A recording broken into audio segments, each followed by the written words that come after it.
This is a quick tutorial video on how to transfer Chase Ultimate Reward points over to its transfer partner. And when I say transfer points over to its transfer partners, you're essentially converting Chase Ultimate Reward points over to airline miles or hotel points.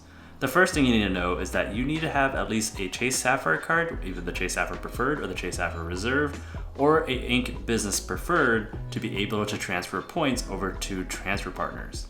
If you don't have one of those cards, you can't transfer Chase Ultimate Reward points over to transfer partners. The first step to transferring Chase points over to its transfer partners is to log into Chase, click on your Chase Sapphire card or your Inc. Business Preferred card, and click on Redeem. This will take you to the Chase Ultimate Reward Points portal, and from here you want to click on the menu up here and then click on Transfer to Partners. After that, you'll see a list of all of Chase's transfer partners. There are 14 of them total, 11 airlines and 3 hotel programs. If you click on the little arrow, it'll tell you more about the program and then also the transfer times. The transfer times are important because that's how long it'll take to transfer your Chase Ultimate Reward points over to that airline or hotel program.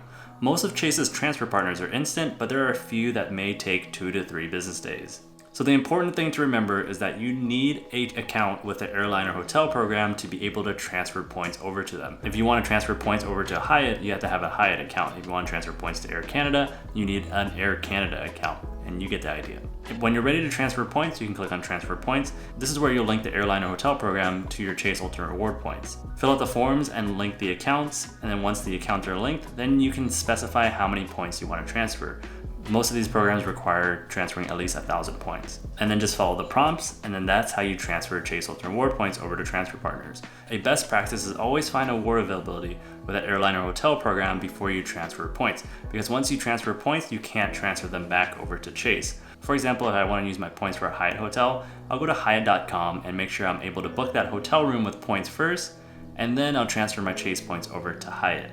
So that's how you transfer Chase Ultimate Reward points over to its transfer partners. Comment below if you have any questions, and remember to hit the like and subscribe button if you found this video helpful.